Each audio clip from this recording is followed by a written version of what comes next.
Moram reči, da se s tovrstnimi težavami soočajo predvsem večje občine.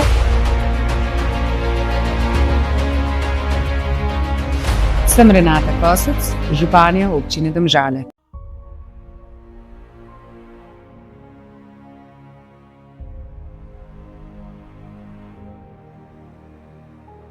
Lepo pozdravljeni naši mladi, vsi, ki že imate 15 let. Upam, da ste zasledili naš javni poziv za počitniško delo. Lansko leto je bilo izjemno in zelo uspešno, letos pa seveda ponavljamo, kar pomeni, da smo k počitniškem delu povabili še ostale javne zavode. Torej šole, vrtce, zdaj se nam pa pridružuje še Center za mlade, Center za zaščito in reševanje, knjižnica, Bernik in Zavod za šport. Vse do 3. aprila zbiramo prijave, potem pa bomo 14. aprila v živo v popoldanskem času naredili in izvedli žreb. Tako da nas spremljajte in uspešno!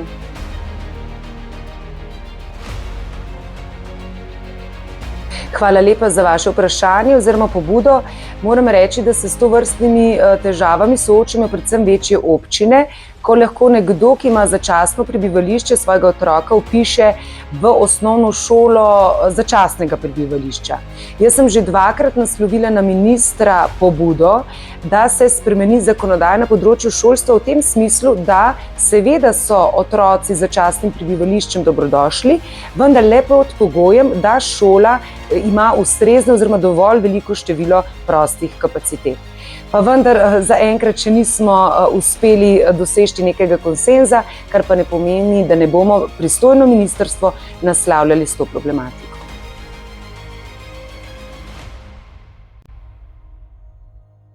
V naši občini trenutno biva že skoraj 38.000 občank in občanov, kar pomeni, da seveda skrbno varujemo nadaljnje priseljevanje in pa gradnje večstanovanjskih objektov, ker si ne želimo, da bi se kvaliteta našega bivanja zaradi tega poslabšala. Kar se tiče vodovodnega in kanalizacijskega sistema, lahko zatrdim, da je res na visoki ravni. To se je izkazalo tudi pri poplavah, ko ni prišlo do kolapsa ne enega in drugega, se pravi, smo vseeno lahko oskrbovali s pitno vodo vsa naša gospodinjstva. Mi znatna sredstva vlagamo v oba sistema, tako kar se tiče vzdrževanja vodovoda in kanalizacije, kar tudi v gradnje novih odsekov, in to bo potem tudi v bodoče.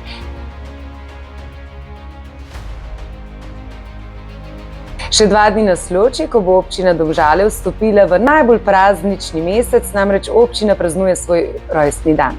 Tako da vas vljudno vabim na mnoge prireditve. 1. aprila začnemo z mladostniki iz osnovnih šol, že 2. otroški občinski svet, potem pa vas vabim 15. aprila v športno dvorano, kjer se bomo zahvalili vsem našim letošnjim nagrajencem. Seveda pa še vrsta odprtij, razstav in drugih dogodkov ob občinskem prazniku.